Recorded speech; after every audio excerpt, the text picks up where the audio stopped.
El conde Drácula. A finales del siglo XIX, el escritor irlandés Bram Stoker escribió una novela de terror relacionada con leyendas sobre vampiros. Indagando en este tipo de historias, Stoker tuvo conocimiento de la existencia de un príncipe romano llamado Vlad Dracula, que había vivido en el siglo XV y se había hecho célebre debido a su particular gusto por lo sanguinario. Pero, ¿quién fue el conde Vlad? Vlad III, el Empalador, también conocido como Vlad Tepes, fue un noble procedente de una aldea muy cercana a Transilvania llamada Valaquia. Su padre era miembro de una sociedad secreta conocida como la Orden del Dragón y luchaba arduamente la guerra contra los otomanos, recibiendo el sobrenombre de Dracul, que significa dragón. Vlad, su hijo, pasó entonces a ser conocido como Vlad Draculea, que significa Vlad, el hijo del dragón. A diferencia del Drácula de Stoker, Vlad el Empalador no era un vampiro, aunque las evidencias sobre sus sanguinarios gustos y gestas por la sangre hace pensar que se acercaba bastante a un monstruo de carne y hueso. Este despiadado príncipe de Valaquia se hizo famoso por hacer de la tortura su pasatiempo favorito, ganándose el sobrenombre del Empalador. Esto debido a su inofensiva afición por clavar a sus enemigos en estacas. Para comprender esta fama, hay que situarse en el contexto de las décadas centrales del siglo XV, donde, en aquellos entonces, el Imperio Otomano se hallaba en plena fase de expansión por el suroeste de Europa. Según la mayoría de los autores, el príncipe Vlad nació cerca de Transilvania en el año 1431 y fue uno de los 3 hijos legítimos de Vlad II, el gobernador de Valaquia. Con apenas 13 años, fue raptado y llevado a la corte otomana junto con su hermano Radu como rehén o como garantía de su misión. Vlad II, en efecto, había establecido con los turcos una alianza que le valió la enemistad del dirigente de Hungría. Fue así que en 1447 este preparó una ofensiva contra Vlad, junto con el apoyo de todas las familias nobles de Valaquia, conocido como los boyardos. Según los historiadores Raymond McNally y Radu Florescu, su padre, Vlad Dracul, fue un príncipe romano perteneciente, atención a esto, a la Orden del Dragón, una fraternidad secreta de caballeros que tenía como objetivo, supuestamente, proteger los intereses del catolicismo y luchar contra los turcos, aunque muchos refieren que la secrecía de esta orden se debía a que protegían el linaje directo de Cristo.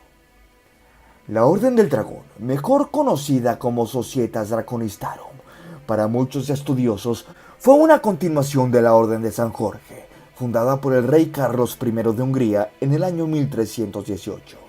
A los miembros de la Orden del Dragón se les llamaba draconianos y tenían 2 rangos o estamentos muy limitados. El primero contaba con 24 miembros, hombres muy exclusivos que tenían el mérito de poder llevar el emblema del dragón y la cruz roja. El segundo estamento solo llevaban el símbolo del dragón. Y es aquí donde entraban ya centenares de personalidades igualmente de mucha importancia para la sociedad de aquellos tiempos. ¿Cuáles eran las intenciones de esta orden? No podemos olvidar el contexto en el que nos encontramos, de allí que el objetivo fuera, supuestamente, luchar contra los enemigos de la cruz y defender la religión católica. Sin embargo, esto era lo que decían al público. En realidad, puertas para adentro, eran una orden con prácticas ocultistas y de magia ritual. Los miembros de esta orden llevaban una capa negra sobre una prenda roja. La famosa familia Bathory también pertenecían a esta orden, practicando magia roja, es decir, magia de sangre. Por eso existe tanta relación sobre el vampirismo y la ingesta de sangre con las familias nobles, incluso actuales.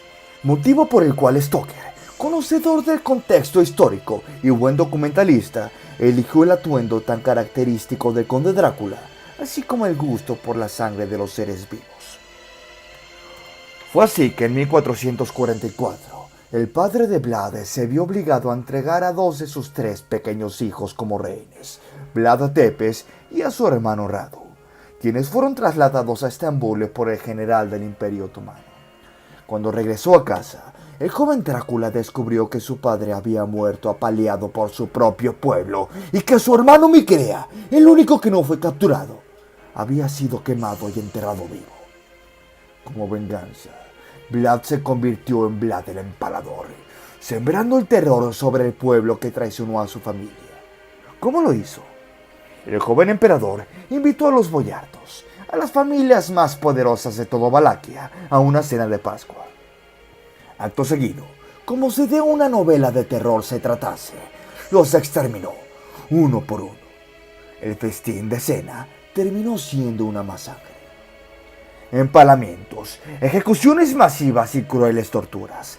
Puede que Vlad no durmiera en un ataúd, pero vaya que se asimila bastante a un monstruo real, a un monstruo de carne y hueso. Se calcula que entre 1456 y 1462 mandó ejecutar a más de 60.000 personas, sembrando el terror entre cualquiera que conociera sus horrorosas hazañas. Aunque no sabemos por qué Stoker eligió precisamente a este príncipe rumano del siglo XV como modelo para su personaje ficticio, muchos historiadores señalan que fue Arminius Bamberi, un profesor húngaro de la Universidad de Budapest, el que le dio a conocer la historia al escritor, haciendo despertar la gran imaginación del virtuoso escritor. La fortuna del sobrenombre de Draculea se debe, en realidad, a una confusión. Su padre, el príncipe Vlad II de Valaquia, gracias a su ingreso a la mencionada Orden del Dragón de la mano del emperador Segismundo de Luxemburgo, es que fue conocido como Vlad Dracul, mientras que su hijo se le llamó Vlad Draculea, como te mencioné en un principio. Esto sería Vlad el hijo del dragón. Sin embargo, en la mitología romana, la figura del dragón no existía en la literatura, y el término literario de Drácul significaba diablo, por lo que Vlad II pasó a ser conocido en rumano como Vlad el hijo del diablo. Ello coincide perfectamente con la leyenda sobre la crueldad que Vlad recogía ya incluso por las crónicas de su época. En ellas se le representaba como un príncipe aficionado a la tortura y entusiasta de la muerte lenta, que solía cenar bebiendo la sangre de sus víctimas o incluso mojando su pan en ella. Se calcula que en sus 3 periodos de gobierno, que suman apenas 7 años, ejecutó a unas 60.000 personas, en la mayoría de las ocasiones mediante la técnica del empalamiento. Por esta razón, se le conoce desde el siglo XVI como Vlad Tepes, el empalador. En 1462, Vlad fue derrotado por los turcos. Pasó 12 años prisionero en Hungría, hasta que en 1476 recobró su utilidad como candidato al trono de Valaquia. Su tercera etapa como voivoda terminó al caer abatido en una emboscada turca. Su cabeza fue exhibida en Estambul y su cuerpo fue enterrado en el monasterio del lago Esnagov. Las historias de vampiros formaban parte del folclore humano, y de no ser por Stoker y sobre todo por el séptimo arte, muy probablemente no conoceríamos la historia de Drácula. A fin de cuentas, sin las historias sobre sus atrocidades del empalador Vlad,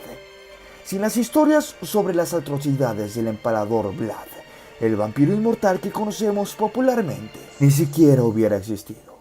¿Hasta qué punto son ciertos estos relatos sobre la crueldad de Vlad? No hay duda de que algunos de ellos son tendenciosos. Otras crónicas, en cambio, lejos de censurar al sanguinario príncipe, elogiaban sus métodos implacables.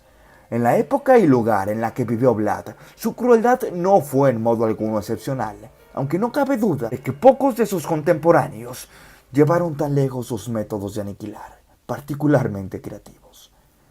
Es realmente inquietante cómo la imaginación de un hombre puede llegar a tales atrocidades justo como las de este emperador, al igual que es para destacar la manera en la que igualmente la imaginación puede llevar a crear algo positivo. Tomando parte de la realidad, Stoker creó y nos brindó esta gran novela llamada Drácula. ¿Qué opinan, amigos y amigas? No duden en dejarme en la caja de comentarios su opinión respecto a este príncipe y sus métodos tan ilustres para pasar el rato. Aquí su amigo Pepponstein reportándose. Un saludo.